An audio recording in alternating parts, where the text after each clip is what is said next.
Kalau kamu melihat peta dunia hari ini, kamu mungkin nggak akan nyangka bahwa dua titik kecil di Timur Tengah, Israel dan Iran, sedang memainkan permainan yang paling berbahaya di abad ke-21. Bukan perang biasa, bukan lagi perang bayangan, tapi perang terbuka, langsung, berdarah, dan melibatkan negara-negara besar dunia. Ratusan rudal dan drone dikirim melintasi langit gelap, menghantam kota-kota, rumah sakit, dan pangkalan militer. Ada yang menyebut ini balas dendam, ada yang bilang ini pembelaan. Tapi yang jelas, ini bukan awal dari konflik. Karena sebenarnya perang ini tuh udah dimulai puluhan tahun yang lalu. Ini adalah kisah dua negara yang dulu bersahabat, kemudian berbalik saling mengancam untuk menghancurkan. Ibaratnya cinta jadi benci gitu ya. Tapi yang paling mengerikan bukanlah senjatanya sebenarnya, melainkan kenyataan bahwa kita tidak lagi bisa membedakan siapa penyerang, siapa yang diserang, siapa yang memulai, dan siapa yang membalas. Di balik semua itu terselip satu pertanyaan besar. Apakah ini hanya konflik regional biasa atau ini awal dari sesuatu yang jauh lebih besar?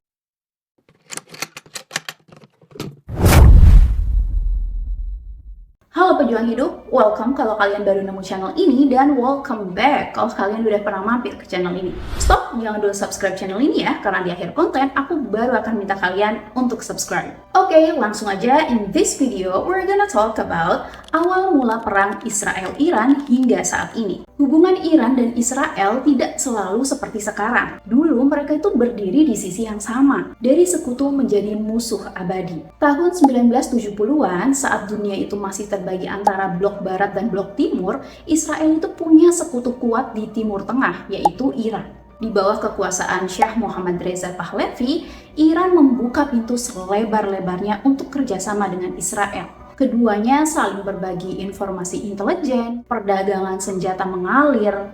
Bahkan Iran itu sempat menjadi pemasok minyak utama Israel. Tapi semuanya berubah di tahun 1979. Revolusi Islam mengguncang Iran. Syah digulingkan dan Ayatollah Khomeini naik sebagai pemimpin spiritual dan politik baru. Dan sejak hari pertama pemerintahannya, Khomeini ini menyatakan dengan tegas bahwa Israel adalah setan kecil, musuh Islam, penjajah tanah Palestina, dan alat imperialisme Amerika. Hubungan diplomatik diputus, kantor kedutaan Israel ditutup dan digantikan oleh kantor perwakilan Palestina. Iran berubah wajah dari sekutu menjadi oposisi ideologis paling keras terhadap Israel. Tapi, Iran nggak menyerang Israel secara langsung. Tidak saat itu. Tidak selama beberapa dekade. Yang mereka lakukan adalah menciptakan perang bayangan. Iran mendukung kelompok-kelompok militan di Lebanon, Suriah, dan Palestina, yaitu seperti Hezbollah, Hamas, dan berbagai milisi Syiah di Irak dan Yaman. Israel pun tidak tinggal diam. Lewat pesawat tempur dan serangan cyber, mereka membombardir gedung senjata Iran di Suriah, menyerang konvoi senjata, bahkan secara rahasia membunuh ilmuwan nuklir Iran di jalan Teheran. Perang bayangan ini nggak pernah diumumkan,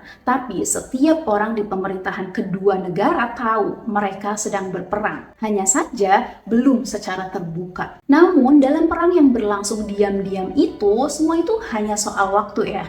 Sampai akhirnya satu peluru mengenai sasaran yang salah dan semuanya terbakar. Dan itulah yang terjadi pada 1 April 2024.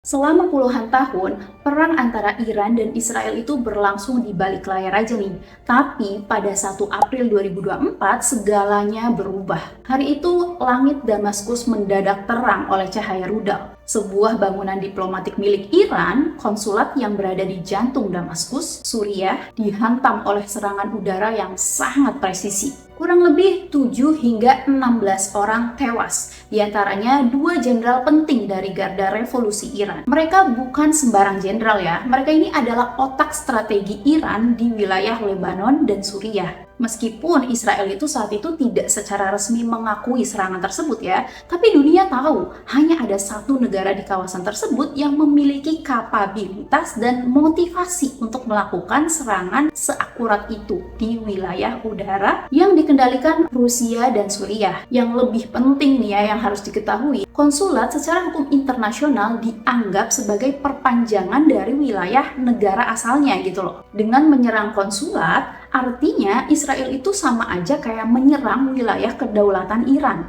sehingga membuat Iran tidak bisa tinggal diam. Pemimpin spiritual Iran, Ayatollah Ali Khamenei, hanya butuh 1 hari untuk membuat pernyataan, "Kami akan membalas dan dunia akan menyaksikannya." Selama hampir 2 minggu, dunia menahan napas nih, bertanya-tanya apakah Iran akan membalas seperti biasa lewat serangan proksi atau akan terjadi sesuatu yang belum pernah terjadi sebelumnya. Israel juga memperkuat sistem pertahanannya nih. Warga sipil diminta menyiapkan bunker dan logistik. Sementara di Teheran, jalan-jalan dipenuhi spanduk berkabung dan semangat untuk balas dendam. Apa yang terjadi pada 13 April 2024 membuat sejarah berubah.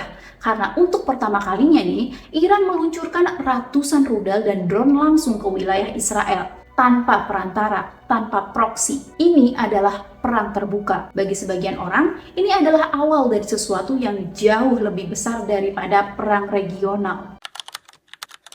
13 April 2024 di Israel, puluhan lalu ratusan cahaya kecil muncul dari cakrawala. Bukan bintang ya, tapi drone, misil, dan rudal milik Iran. Sistem pertahanan Iron Dome dan David Sling bekerja tanpa henti nih. Langit berubah jadi panggung pertempuran. Penuh cahaya dan suara ledakan. Sekitar 90% rudal berhasil dicegat, tapi tetap aja nih sebagian berhasil lolos. Rumah sakit terkena pecahan, sekolah pun ada yang rusak ya, meskipun serangan balasan Iran itu tercatat tidak menyebabkan korban jiwa atau kerusakan fatal. Bagi Iran, ini bukan hanya pembalasan, ini adalah deklarasi kekuatan, sebuah pesan.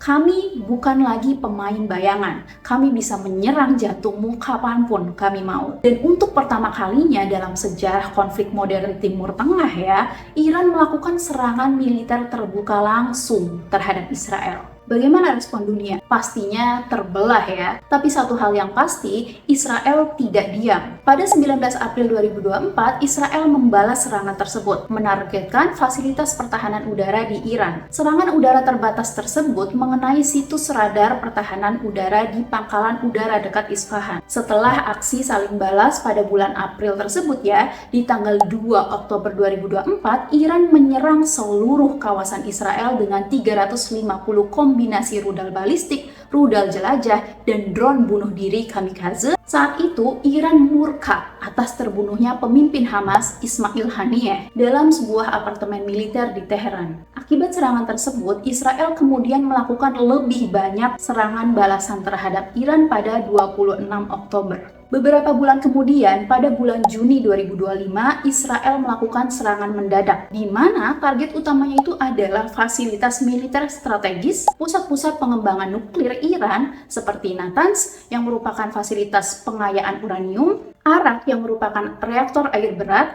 dan kediaman pribadi pejabat tinggi. Serangan Israel dilakukan dengan teknologi presisi tinggi, rudal jelajah, drone siluman, dan jet tempur F-35 yang menembus sistem pertahanan Iran. Menurut laporan, ratusan orang tewas, termasuk ilmuwan nuklir, tentara, dan pekerja sipil. Infrastruktur energi dan komunikasi pun rusak berat. Beberapa daerah mengalami pemadaman total selama berhari-hari. Namun, seperti biasa dalam perang ya, bukan hanya militer yang jadi korban di Tehran. Seorang ibu kehilangan 2 anaknya ketika sebuah gedung runtuh akibat getaran dari serangan di pangkalan militer sebelahnya. Iran menyebut serangan ini sebagai pelanggaran HAM berat. Di sisi lain, Israel menyebutnya sebagai tindakan preventif demi kelangsungan hidup. Media internasional mulai menggunakan kata perang skala penuh. Harga minyak dunia melonjak, pasar saham bergejolak, dan banyak yang bertanya-tanya, akankah ini berakhir hanya di 2 negara ini saja, atau akankah seluruh kawasan terseret masuk ke dalamnya? Setelah melancarkan gelombang pertama serangan, Israel itu mengirim pesan ke sekutunya, Amerika Serikat ya, yang berbunyi kurang lebih, "Kami butuh bantuan." Setelah itu, dunia pun menunggu apakah Amerika Serikat, sekutu abadi Israel ya, akan ikut turun tangan. Pada titik ini, dunia tahu bahwa ini bukan sekedar saling serang. Iran sudah meluncurkan ratusan rudal ke Israel. Israel sudah membalas dengan serangan besar-besaran ke jantung militer Iran. Tapi yang belum terjadi adalah keterlibatan resmi dari kekuatan super dunia. 21 Juni 2025, beberapa pesawat tak dikenal terbang rendah di atas provinsi Qom, Iran.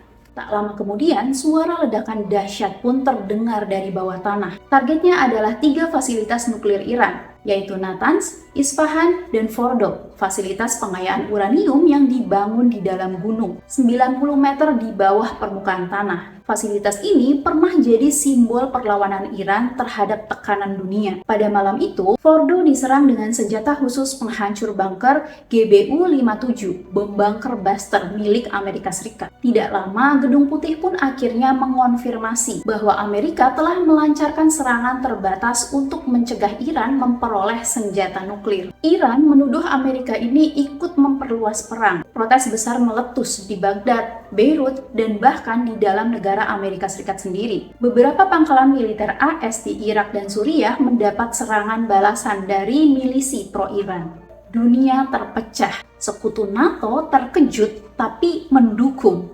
Rusia dan Tiongkok mengecam keras tindakan Amerika Serikat. Di Dewan Keamanan PBB, kata-kata seperti eskalasi nuklir, perang dunia ketiga, dan intervensi terdengar semakin sering. Kini bukan hanya Iran dan Israel yang berperang, dunia mulai terseret. Dan pertanyaannya bukan lagi siapa yang salah, tapi apakah kita masih bisa mundur? Karena ketika Amerika Serikat menjatuhkan bomnya ke Fordo, semua batasan sudah ditembus. Dan tidak ada lagi jaminan bahwa perang ini akan tetap terbatas di 2 negara.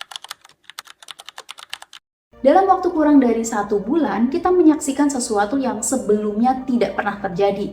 Iran untuk pertama kalinya menyerang Israel secara langsung. Israel membalas dengan menghancurkan fasilitas nuklir Iran, dan Amerika Serikat ikut meluncurkan bom ke tanah Iran. Kita menyebut ini konflik regional, tapi lihat siapa saja yang kini terlibat. Milisi pro-Iran di Irak dan Suriah mulai menyerang pangkalan Amerika Serikat. Rusia mengecam Amerika. Tiongkok bersiap mengamankan jalur minyaknya di Teluk. Harga minyak melonjak, pasar global bergetar, dan dunia kembali dihantui ketakutan akan perang besar. Dan di tengah semua itu, siapa yang paling menderita? Anak-anak yang harus bersembunyi di bunker setiap malam, ibu-ibu yang kehilangan anaknya di rumah sakit yang runtuh, orang tua yang nggak tahu apakah besok itu masih ada listrik, air bersih, atau bahkan udara yang bisa mereka hirup. Ini bukan lagi tentang agama ya, bukan lagi tentang nuklir ataupun wilayah. Ini adalah pertaruhan kekuasaan, pertarungan ego, dan balas dendam yang terus diwariskan dari satu generasi ke generasi berikutnya. Pertanyaannya sekarang adalah, sampai kapan dunia bisa terus bertahan dalam lingkaran seperti ini? Apakah kita harus menunggu rudal nuklir benar-benar dilepaskan sebelum kita sadar bahwa tidak ada yang menang dalam perang seperti ini? Perang ini belum berakhir. Ketika kamu menonton video ini, mungkin ada rudal yang sedang ditembakkan dari satu titik ke titik lain. Tapi di balik angka, strategi, dan geopolitik, jangan pernah lupakan ada manusia di kedua sisi. Semua seperti kamu, semua seperti kita, dan justru itulah yang paling tragis dari semuanya. Aku pengen tahu nih, gimana pemikiran teman-teman tentang perang yang sedang berlangsung ini? Coba komen di bawah ya pemikiranmu, pejuang hidup. Oke, terima kasih sudah menonton. Jangan lupa klik tombol subscribe dan notifikasinya agar kalian tahu kalau misalnya aku bikin video-video baru yang menarik lainnya.